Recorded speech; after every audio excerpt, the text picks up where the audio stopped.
আসসালামু আলাইকুম। Welcome to BD to global.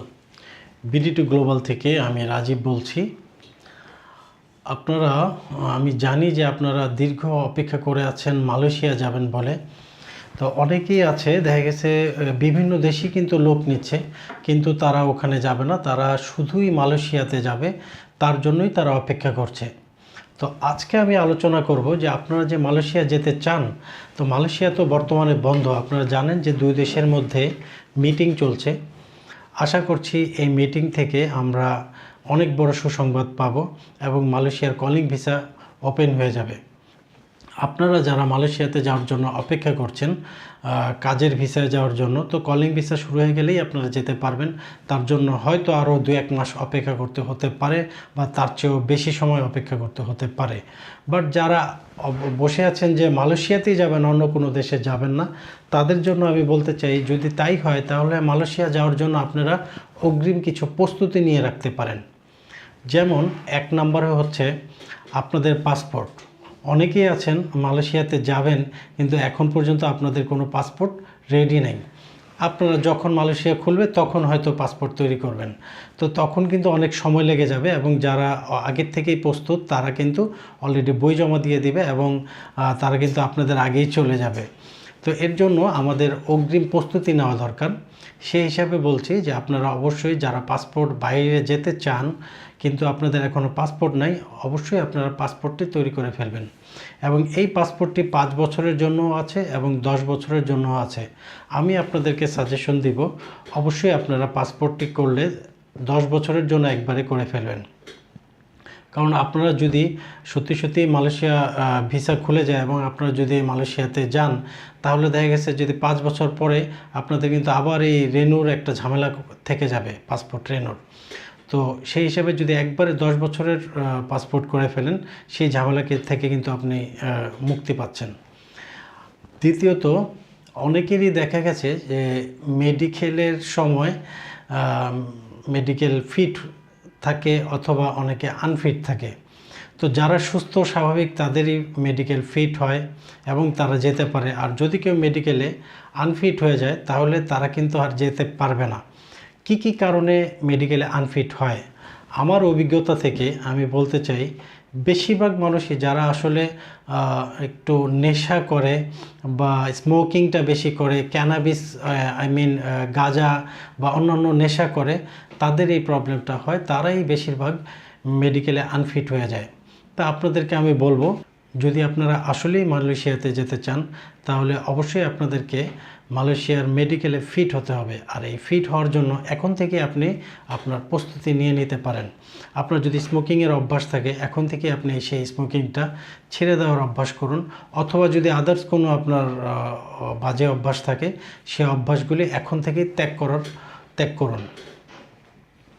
তাহলে ভবিষ্যতে যখন আপনার মালয়েশিয়ার মেডিকেল হবে, অবশ্যই আপনি ফিট হয়ে যাওয়ার সম্ভাবনা বেশি। এবার আসুন, অনেকেই আছে দেখা গেছে মেডিকেলেও ফিট হয়েছে, বাট অনেকের ফিঙ্গারে প্রবলেম। আমাদের অনেক ভাই বোনেরা আছেন যারা দেখা গেছে যে পাটের কাজ করেন অথবা কনস্ট্রাকশনের কাজ করেন, বিভিন্ন কাজে তাদের এই আঙ্গুলের ফিঙ্গারগুলিতে ফিঙ্গার দেওয়ার মতো কোনো ছাপ থাকে না। তো আপনারা এই কাজগুলি করা থেকে একটু বিরত থাকুন। যেই কাজগুলি করলে আপনাদের আঙ্গুলের ফিঙ্গার দেওয়া আঙ্গুলের ছাপটা নষ্ট হয়ে যায় এবং আপনারা ফিঙ্গার দিতে পারেন না। তো এই কাজগুলি থেকে আপাতত বিরত থাকুন, অন্য কোনো কাজ করুন। কারণ আপনারা জানেন যে মালয়েশিয়াতে যেতে হলে অবশ্যই মেডিকেলের সময় ফিঙ্গার দিতে হবে এবং আপনাদের বিএমইটির সময়ও যে আপনার ট্রেনিং এবং ওইখানেও একটা ফিঙ্গার দিতে হয়। এখন আপনার যদি ফিঙ্গারই কাজ না করে তাহলে আপনি কিভাবে ফিঙ্গার দিবেন? হ্যাঁ, আপনার আঙ্গুলের যে হাতের ছাপটা আছে সেই হাতের ছাপটা ঠিক থাকতে হবে। এরপরে আপনারা যেটা করতে পারেন, বিএমইটি নিবন্ধন করে ফেলতে পারেন। আপনারা জানেন যে বিদেশে যেতে হলে বাংলাদেশ থেকে অবশ্যই বিএমইটি নিবন্ধন করতে হয়। তো সেই নিবন্ধন যখনই আপনি করবেন, মিনিমাম কিন্তু আপনাকে এই নিবন্ধনটি করতে 2 থেকে 3 দিন সময় লেগে যায়, বা অনেক সময় এর চেয়ে বেশিও সময় লেগে যায়। তাই তখন কিন্তু আপনি 1 সপ্তাহ পিছিয়ে যাবেন। তাই এখন থেকে আপনি বিএমইটি নিবন্ধনটা কমপ্লিট করে রাখতে পারেন।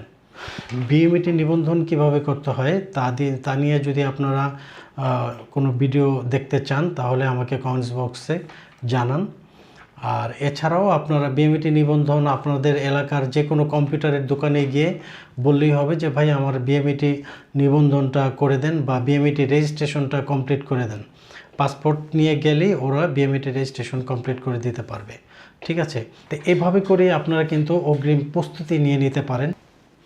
আরও একটা ইম্পর্টেন্ট বিষয় হচ্ছে, অনেকেই দেখা গেছে যে কাজে যাবেন, আমাদের বেশিরভাগ ভাই বোনেরাই বিদেশ যায় কিন্তু তাদের কোনো দক্ষতা নেই। এই যেই সময়টা আপনারা অপেক্ষা করছেন যে মালয়েশিয়া শুরু হলে আপনারা যাবেন, এই সময়টা বসে না থেকে আপনারা কিন্তু বিভিন্ন কাজ শিখতে পারেন।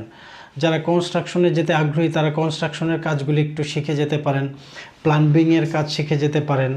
এরকম অনেক কাজ আছে। আপনারা যদি একটু বিভিন্ন ট্রেনিং সেন্টার আছে, হ্যাঁ, বিভিন্ন জেলায়ও আছে ট্রেনিং সেন্টার, সরকারি আছে, প্রাইভেট সেক্টরে আছে ট্রেনিং সেন্টার। এই ট্রেনিং সেন্টারগুলোতে গিয়ে আপনারা যদি একটু বিভিন্ন কাজের জন্য দক্ষতা অর্জন করেন এবং এই দক্ষতা নিয়ে দেশের বাইরে যান, তাতে কিন্তু আপনারাও আপনাদের ইনকামও অনেক বেশি হবে। অন্যান্য সাধারণ কর্মীর থেকে দক্ষ কর্মীদের কিন্তু বেতন সব জায়গায় একটু বেশি থাকে। তো আপনাদের প্রতি আমি রিকোয়েস্ট করছি, আপনারা অবশ্যই ঘরে বসে না থেকে আপনারা দক্ষতা অর্জন করুন এবং যেই কাজগুলি বললাম এগুলি যদি এইভাবে যদি আপনারা প্রস্তুতি নিতে পারেন তাহলে অবশ্যই আপনারা মালয়েশিয়া খোলার সাথে সাথেই আপনারা বই জমা দিতে পারবেন এবং আশা করছি খুব সহজেই আপনারা মালয়েশিয়া যেতে পারবেন। তো সবাই সুস্থ থাকুন, ভালো থাকুন, দেখা হচ্ছে নেক্সট ভিডিওতে। আর দয়া করে অবশ্যই সাবস্ক্রাইব করতে ভুলবেন না। আল্লাহ হাফেজ।